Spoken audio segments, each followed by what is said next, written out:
नमस्कार दोस्तों, आप सबका हमारे टेक्निकल धर्मेंद्र कुमार चैनल में स्वागत। आज हम जानेंगे कि फुल्ली ऑटोमेटिक वॉशिंग मशीन को मैनुअल कैसे बनाएंगे पीसीबी को हटा के।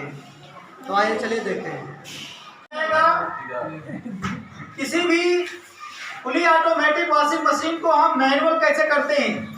कभी कभी हमारे सामने समस्या हो जाती है कि इतनी महंगी मशीन के स्पेयर पार्ट मार्केट में मिल नहीं पाते और पता चलता है कि कंपनी भी इस टाइप के स्पेयर पार्ट को बनाना बंद कर दी है।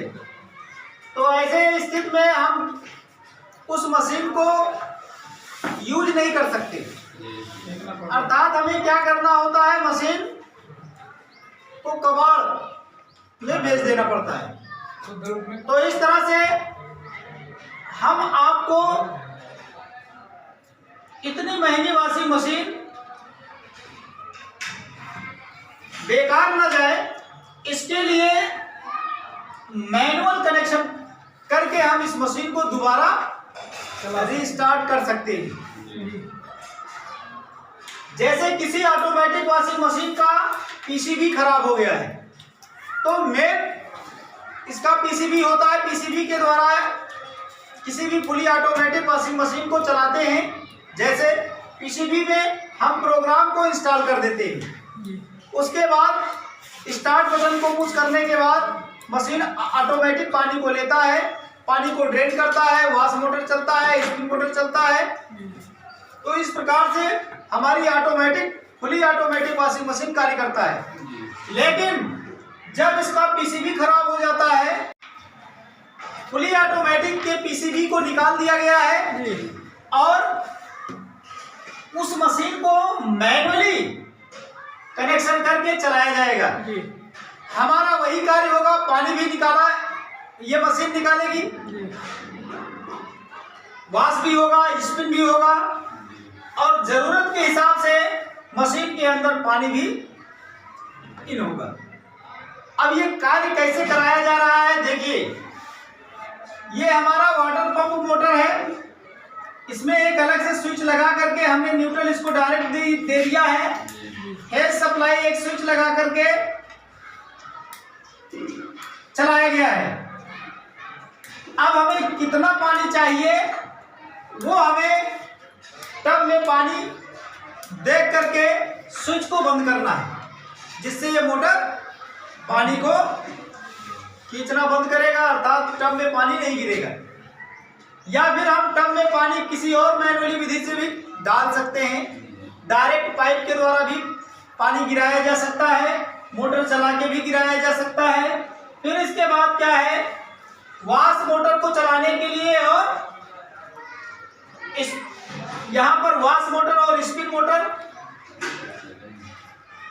के लिए अलग अलग मोटर का प्रयोग नहीं किया गया है। यहाँ स्पिन वॉश के लिए एक ही मोटर पहले जो मशीन में लगा था वही मोटर कार्य करेगा। अब हम इस मोटर को जब चलाते हैं तो ये मोटर हमारा एक बार पल्सेटर को घुमाएगा, अर्थात कपड़े को वॉश करेगा। और जब हमारा कपड़ा वॉश हो जाता है उसके बाद कपड़े को सुखाने का जो कार्य करना है वो भी कार्य यही मोटर करेगा। लेकिन इसको कार्य कराने के लिए यहाँ पर डबल टाइमर का प्रयोग किया गया है, जैसा कि आप सेमी ऑटोमेटिक में पढ़ चुके हैं। यहाँ पर देखिए जितना कार्य हमारे फुली ऑटोमेटिक मशीन के द्वारा हो रहा था, उसकी पीसीबी खराब हो जाने से हम उस मशीन का कनेक्शन मैनुअल किए हैं, जिसमें आपको वही सुविधा मिलेगी जो पीसीबी लगाने पर मिल रहा था।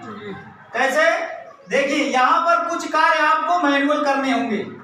जैसे ये टाइमर आपको घुमाना होगा तो वॉश होगा, ये टाइमर आप घुमाएंगे तो स्पिन होगा, कपड़ा सूखेगा। इस स्विच को ऑन कर देंगे, वॉश होने के बाद जितना गंदा पानी है वो बाहर निकल जाएगा। इस टाइमर को ऑन करेंगे तो स्पिन चलेगा, इसको ऑन करेंगे तो वॉश चलेगा। ये स्विच ऑन करेंगे तो टब में पानी आएगा। समझ गए ना। अब इनको किस प्रकार से जोड़ते हैं इसके बारे में जान लेते हैं। देखिए मेन लीड में हमारे दो सप्लाई होती है, कौन है और एक फेज होता है। तो न्यूट्रल और फेज की जो सप्लाई होती है ये बॉडी अर्थ भी होता है, बॉडी अर्थ भी चाहे तो आप बना सकते हैं। इसे ई से निरूपित किया जाता है, न्यूट्रल को एन से निरूपित करते हैं, फेज को एन से निरूपित किया जाता है। तो न्यूट्रल सप्लाई आपका न्यूट्रल सप्लाई यहाँ से निकल रहा है, जो न्यूट्रल सप्लाई निकल करके वाटर पंप मोटर में जाता है। वाटर पंप मोटर के बाद जो सप्लाई आपकी बर्जर में भेज दिया जाता है और यही न्यूट्रल सप्लाई आपकी यहाँ से निकल करके ये जो आपका स्पिन वाश का सिंगल मोटर लगा है इसके कामन को सप्लाई देते हैं। ये बात समझ में आ गया। और यही न्यूट्रल सप्लाई हमारी यहाँ से निकलती है और ये न्यूट्रल सप्लाई आपकी यहाँ से निकल करके कहाँ आता है, ड्रेन मोटर में आता है। ड्रेन मोटर का कार्य आप जानते हैं, ये पानी को खींचकर बाहर कर देता है, माने पानी को नहीं खींचता। ड्रेन जब ये मोटर चल जाता है तो ड्रेन वाल्व खुल जाता है, जिससे उसके अंदर का भरा गंदा पानी बाहर हो जाता है। और उसी समय एक कार्य और होता है, जब आप स्पिन कराते हैं तो कपड़ा सूखता है तो उस समय पल्सेटर बंद होना चाहिए कि नहीं, पल्सेटर बंद होना चाहिए। तो जब ये मोटर चलेगा तो उसकी क्लच असेंबली को अपनी तरफ खींच लेगा और जब उसका क्लच असेंबली ये अपनी तरफ खींचेगा तो मोटर की ब्रेक छूट जाएगी। समझ गए? मोटर में जो ब्रेक लगा था वो छूट जाएगा, जिससे आपका पल्सेटर जाम हो जाएगा और पूरा टब नाचने लगेगा। कब नाचेगा? जब ये टाइमर ऑन कर देंगे। तो ये जो फेज सप्लाई थी वो सप्लाई आपकी निकल करके मोटर के रनिंग कॉइल में चला जाएगा, जिससे वॉशिंग मशीन के अंदर का जो बड़ा सा टब है वो घूमने लगता है और उसके साथ पल्सेटर रुका रहता है। तो जितने समय के लिए आप इस टाइमर को घुमाए हैं उतना देर आपका ड्रम चलेगा।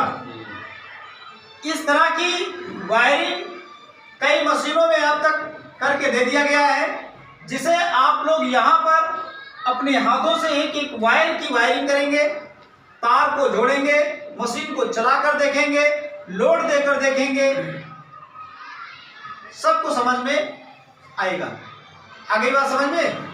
तो इस प्रकार से देखिए ये जो टाइमर यहाँ लगा है ये कै तार का लगा है, 4 तार का टाइमर लगा है। ये टाइमर आपको मार्केट में आसानी से मिल जाएगा। बर्जर आपको आप अलग से लगाना चाहते हैं तो ये भी आसानी से मिल जाएगा।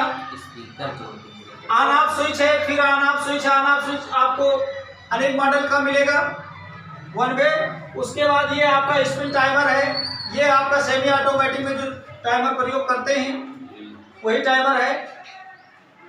अर्थात सेमी ऑटोमेटिक का दोनों टाइमर बाजार से खरीद लेंगे, बाकी स्विच आपको मिल ही जाएगा। मोटर के साथ वॉशिंग मशीन में क्या है कि वॉश टाइमर सिंगल होता है, ड्रेन मोटर वही कार्य करेगा, इसे अलग से नहीं लगाने की जरूरत है। तो इस तरह की हम वायरिंग